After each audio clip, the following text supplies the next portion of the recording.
News here is to further developing our relationship with the folks down there. Can we go one more time? yeah. Start over. Yeah. Okay. Here we go. Take two. Here we go. There we go. All set. Okay. Good afternoon, everybody. We're now live at the Maritime Center of Excellence. Slightly afternoon is to tour the building a little bit differently as we're nearing construction. So I'll explain where I'm at in a second, but really just wanted to first introduce Alan Kruger, the Waterfront Director here at the Academy, who will be one of the primary inhabitants of this building and a proud member from the class of '88 at the Merchant Marine Academy. Is that correct? Yes, sir, it is. Good afternoon, everybody. Pleasure to be here. Yeah, and some exciting news for Merchant Marine Academy, especially relative to one of our alums, Joanna Noonan, Rear Admiral retired, is going to be the new superintendent. What do you think about that? I think that's breaking news here live, great, folks. You're hearing it here first. News. That's right. She'll be great for the place, and the place will benefit from her greatly, I'm sure. Yeah, that's awesome. Certainly a strong partnership, and as we just came up a hair short in the Secretary's Cup this weekend, we're looking forward to wrestling that back next year on our turf. But closer to home, where are we today at the Maritime Center of Excellence? It's not something that you've seen in the past, certainly a somewhat hidden but important part of the Maritime Center. We're actually in the engine room, so to speak. It's where all the mechanical equipment is. And it's really kind of, as you can see behind us, some intricate stuff and state-of-the-art. One thing that went into this building quite a bit was building resiliency from the top up and the bottom down. So we are actually in the highest space of the building up in the attic. Purposely, all this equipment was designed to be well above our floodplains. And as producer Austin pans around, you can see the myriad of equipment here as it goes quite a ways back into the bowels there. Alan, I'm sure you can appreciate how important it is for this building to be resilient. We're down on the waterfront. You need to operate on the waterfront, so having a facility that is adaptive and resilient in case of storms is pretty important, right? It's very important, absolutely. So all the mechanicals being up on the top floor, they're protected from the environment, and it's all, as you said, state-of-the-art with chill water tied into the Academy's chill water plant for heating and cooling, and we've got capacity for hot water for the radiant floor in the first deck of the boat shops. Compressed air, plenty of compressed air up here with an accumulation storage tank. So it is a state-of-the-art facility for sure. Yeah, and that's a great point. Thanks for mentioning that. Part of the partnership that we've had with the Academy, this is largely an alumni association funded project, but could not have been done without the partnership of the Academy and rerouting chill water and natural gas from the upper part of the campus down to the lower part of the campus helped make this room possible. It really decreased the amount of design that went into the mechanical spaces to be able to tap into that existing capacity. So certainly something that can't go unsaid and unseen. So we're going to take a walk down to the boat bay observation area, and as we're doing that, Charlie Olson, who's a long member here of the Academy Waterfront. I'll put him on the spot. Charlie, how long have you been at the Academy? Well, close to 20 years. So just getting started, close to 20 years. So Charlie and Alan are kind of the heart and soul of all the stuff that goes on down at the waterfront. And we're going to talk about that a little bit more here in a second. So we're going to just kind of walk our way down, meander through a lot of still ongoing active construction. So we're going to have to watch our heads as we walk down and to see some of the things that are still going on. It's hard to believe that it was just about a month ago that we had the commissioning ceremony, and I'm really proud of the fact that we were able to get the building in a state to welcome back a couple thousand alums and parents and we're now every day we're getting closer and closer to completion, and which we expect to be able to give the Academy the occupancy probably by the middle to end of December, when we'll be mostly wrapped up. Obviously some punch list items with them. You guys have been here for a number of years, between the two of you, closing in on 50 years of time supporting the Academy. What does a facility like this mean to you guys to be able to execute the mission down here on the waterfront? Well, so our seasons run from match race championships in San Diego. So we're complete for this year, but we're back in action mid to late February. And our summer program commissioning schedules start in April, early April. So our maintenance season is during the coldest part of the year, the winter season here. So having the capacity in the building to bring boats indoors to do functional and required maintenance work will be the tremendous benefit. So the way that the boat shop is designed is the large overhead door will accommodate our largest vessels, which are the Leadership 44s. We can squeeze 2 of them in here at a time to do essential maintenance work. And then the large floor area will allow us to bring everything from the RHIB fleet to the J70s to the dinghy fleets in for winter maintenance. And the radiant flooring in the shop floor will provide consistent heat for maintenance operations and good ventilation and air filtering and compressed air and shop tools. And we have a carpentry shop and a mechanic shop as well down there. So it's going to improve our capacity tremendously. So Charlie, you're kind of the day-to-day guy executing all the stuff that's going on down inside the boat bay and beyond. Kind of what are you looking forward to the most? Well, Bob, just like Al said, just the access to be able to work on all this equipment and out of the weather and out of the cold and everything else. We have a lot of stuff to do because, especially in the past couple of years, we haven't been able to do much on the boat. So it's all been outside. We need a lot of work to do. Yeah, it's hard to believe that the L44s are over 10 years old or, going to be over 10 years old. And so, help me out here. You were doing the maintenance outside in the yard for the most part, or contracting it out if you had to do inside stuff. So what does that mean is specifically for the L44s? Because that was a significant investment from our alums as well. Well, we'll be able to do, what would you call it? Like overall, more of an overhaul type of thing. So we'll be able to have that ability to do that as opposed to being just doing small repair work outside. So we'll be able to take a boat apart and do things and not have to worry about the boat getting wrecked in the winter. So. Yeah, fair to say it kind of is an opportune time as these things are not necessarily midlife, but approaching midlife and in boat years, that this is kind of coming along right at the right time. Yeah, the fleet is, the first boat was commissioned in May of 2011.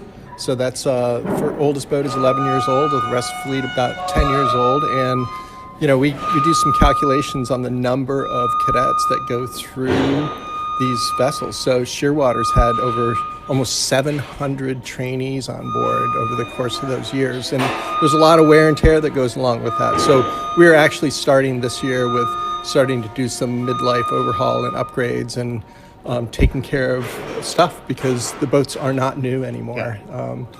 They're holding up incredibly well. Structurally, they're incredibly robust and durable. But all the other ancillary auxiliary stuff, the pumps and stoves and toilets and all of those things, they get a lot of use. And so therefore, we're starting a cycle of replacing those things, including the cabin cushions and you name it. Yeah. We're doing it. And we're actually doing a full complete rig survey for the standing and running rigging on the boats this year. Yeah, so just another point on this, and we'll move on because there's a lot of exciting stuff to see in the building. But the core size is as big as it's been in recent memory, and so having the entire fleet available for the summer training program is clearly critical to. Yeah, for 2023, we will be hitting max capacity with the class size, and that's pretty much at 100%. Yeah. So just a subtle plug for anybody out there that has a 4-foot-ish vessel that wants to donate to the Academy that we can put into the inventory to support the Coastal Sail Training Program. Just give me a call. So Charlie, behind us here is probably a slightly better break room than what you guys had in Pine Hall. I would venture a guess. So part of this building is not just to improve the capability and capacity, but there's a hardworking team down here, and taking care of the crew was important as well. So I would imagine this will be a great space for the team. No, I think it's going to be fantastic. Room for everybody, and you're not eating on your desk and this and that and everything. It's going to be very nice. Yeah. Place to hold informal meetings and those types of things, and just kind of mapping out the year. So another nice collaboration area that'll be here, right next door, the Collaboration Center. So this will be full of systems furniture with desks for the crew that's down here, for visiting cadets, faculty, and so forth. Just a place for folks to come and work. Alan, is this is something that obviously we've been working on quite a bit. So not just the cadets and faculty, but your team as well will have a benefit for everything from military training, travel claims, and whatnot down here, right? That's correct. So in this room, we'll have 4 workstations for our maintenance personnel that require, a desk and access to computer. And then over here will be 3 standard workstations that can be logged into for doing all those things. So during the maintenance season, that work is, the routine maintenance work by primarily our staff. But then when you get into the summer programs, all the ONCs to support coastal sail, T-boat folks doing ship handling class, the people that are kind of in and out of the waterfront will have a place to put their bag down for a minute. Yeah. All right, we're gonna keep moving on, and of course, One more. There's There's always one more thing. Oh wait, there's more. Well, there'll be a conference. Meet with every cadet individually for a debrief. There will be multiple spaces throughout the building to where if it's a hot day or a thunderstorm comes rolling through or whatever they need to, they can have these little meeting areas, and you'll see them in the building as we go through. The collaboration corners up in the front. Yeah, definitely. This will be a conference table here. The break room will be tables and chairs. So we'll have multiple places that we never had for cadet engagement. Yeah, awesome. Speaking of places where just again enhanced areas, offices of where Alan and his team are going to be. So exciting in the fact that there are offices and deserving of the hard work that goes on down here. Something certainly long overdue. But as we've talked about adding capacity and capability, stepping into the new 30-person classroom, this you can't imagine until you turn around just a little bit as producer Austin pans out the window. This is the view that the cadets are going to have as they're sitting through class. Hopefully there's not an attention issue to the instructor on the wall here behind Austin, but again kind of beating that same drum again of bringing the ability and capability for folks to come down to the waterfront. There really hasn't been a facility to do that. So we've been talking about kind of the back of the house where it's important to take care of you and your team for what you're doing, but really as a mechanism to bring the academy community down to here. Can you kind of talk about that a little bit? Yeah, absolutely. So this we enter into like what we call the public space, right? Where during all the numerous events that occur over the course of the year, starting with day 1 all the way through commencement and then through the summer training periods, there'll be a lot of activity in these spaces. So during the academic year, this classroom will be available for instructors, professors to be able to bring and hold a class down here. It'll be a great space for clubs and teams to be able to meet. And then the Welcome Center area out here, the gathering space, will be primarily, 12 months a year. It'll be very useful, whether it's indoors or in the summer with the doors that open up out on the decks. I can imagine this place will be booked routinely. Yeah, that's certainly the plan, and we're gonna just carefully navigate our way into the Welcome Center. I'm sure we're probably slightly getting in the way. As we talked about, this remains a very active construction site, but really nearing completion as we're kind of getting to the finer finishes. So yeah, Alan, you serve as the maritime front door for the academy, as Mr. Randy Hogan, our campaign chair, has coined that term for us. This is really what we want to do to welcome not just the community here at the academy, all kinds of recruiting front. And then certainly different conferences and seminars and those types of things. But we spent a great deal of time, between our campaign committee working with Dr. Tyler, Randy, yourself, and others, Doug Wisniewski, to get the feel of, you're much saltier than me, so I'm just going to maybe just kind of, what do you feel when you walk into this space? Yeah, I think it's got... when we allowed Smith Group and Greg Mellon to we took the cuffs off and said, all right, go ahead and dream a little bit. This is what they came up with. And so he did a lot of work. And, kind of inspiring the connection to the maritime. And so the form of the roof and the inside of the building with the what we might call ship frames or ribs, and a center keel beam. It's all structural, but that structure reveals the beauty in these glue lambs, and then this sound deadening ceiling planking. And we'll take a walk out to the deck, because you just feel an amazing strong connection from being down on the ground up to the deck. It's just immediate when you come outside. One of the things that's protected as we come down the home stretch.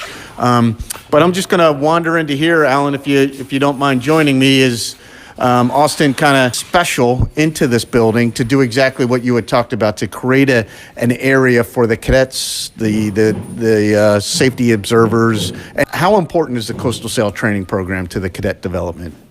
You've had a daughter graduate from here, and you've been running this program for a number of years, so it's hard to overstate it, right? I mean, I believe that our superintendent, Admiral Kelly, says it's 2013 was the first year of using 100% of the new leader through the summer. A couple hiccups with COVID, but he states clearly that it's one of our most effective programs at teaching the basics of sailing, seamanship, navigation in an appropriate domain, maritime domain venue, and in a unique opportunity for officers in a ratio of 6 to 7 cadets. 1 to 6 to 7 is a very unique experience at that pivotal, the cadre experience, the cadet mid-grade transition course, coastal sail.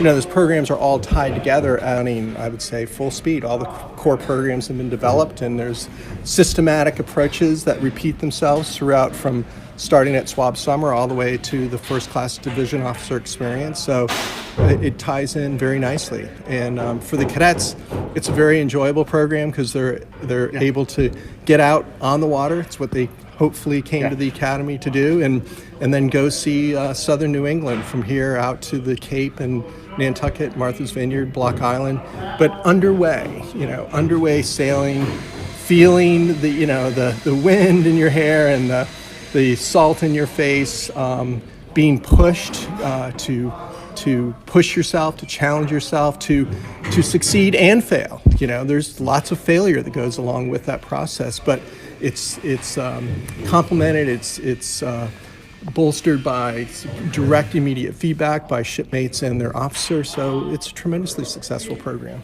Yeah, and one of the elements of just kind of capturing all of that, you talked about the Institute for Leadership developing the leader development program, have a leadership connection to what goes on, and this area here will serve that in a physical manner. That you can see a TV behind us here. The class of '65 is actively engaged, and we'll send out a link with this as well. To capture leadership stories and what that development was like, either as a cadet or coastal sail training program being central to that. And that's not just ourselves telling us it's a great program. It's meaningful, and it's relevant, and it's enjoyable. So I think you hit 3 and really provide a lot of value to these programs, whether it's coastal sail or the activities that go on the T-boats. I think what we'll see is there'll be more activity by more cadets, the whole Corps, being able to utilize this facility to get down to the waterfront, and not just in the summer program period. I imagine that these collaboration spaces will be great for goal team meetings, where cadets are meeting at different times of the year during evaluation periods. That's what we envision here, is that we bring the campus more down to the waterfront. Yeah, and we're not even talking about, and we'll do a follow-on program of what's going to happen downstairs in the Science and Engineering Innovation Lab, and how that kind of fits into all this. There's really much more than we could fit in a 30-minute period, but it's, central to this was inspiring a liking for the sea and the lore, serving as the maritime front door of the academy, and hopefully, we've kind of communicated that. And so I think we're going to just end in our last couple minutes. We're just going to take a walk out onto the deck here to just further experience what that connection is to the waterfront. We're just going to watch our step here coming down. but it is amazing to me. As soon as you walk out here, you know, you're seeing, you know, the waterfront, all the amazing assets, all the amazing activity that goes on down here. So I'll wrestle Charlie back over here. Charlie, there's a lot of stuff that happens down here on a day in and day out basis. You've been an important part of this project as we've been kind of pulling it together. Just, you know, as you look out on the waterfront, you know, what's the major impacts that you see from the building, just kind of ending where we began when we first started talking? It just makes the whole area more usable, Bob. We have more space down here on the waterfront, so we have cranes with hauling boats, almost not every day, but weekly, doing repair work, you know, fixing outboards, all the ribs we have. We have, you know, over 100 and close to 150 boats here to take care of. So it's a lot of action going on down here. And not a big team. So how many, you know, the waterfront team is a dozen plus, right? Yeah, our maintenance staff is about 12 people. Yeah. So having a facility to be as efficient as possible, I presume, is a good thing. Yes, absolutely. Yeah. Yep. Yeah. So, and it's kind of the last piece here, you know, just to remind everyone, you know, as you look around, you see there's Eagle Pier was replaced, and the Jacobs Rock Causeway, the old timber causeway, was replaced. The whole bulkhead's been replaced with the Superstorm Sandy supplemental funding that we got. Our floating docks are in pretty decent shape. So Pine Hall was that last thing to really take care of down at the waterfront. And there will be new things. You know, it's not too early to start to think about with this great coastal sail training program. Well, those boats will have a lifespan that we need to be thinking about when we're going to replace them. But it really will tie this whole thing together where, you know, it's going to be a functional place where from an operational kind of support perspective, we'll be able to do our job better than we ever have been. And then from the operational side with the training programs that go down here, out of the weather, meeting spaces, and I like to say that I think the MCOE will be integral from AIM through the cadet experience all the way to service our alums out there. So I see it as being a great addition to the Coast Guard Academy. Yeah, well said. And just kind of as we were panning around and you were talking about the different projects, it's just amazing as we were reflecting back to the commissioning. You pointed to where Eagle used to be, where now Coho Pier is, all the work that you've done along the sheet piling, all the way out to the new causeway of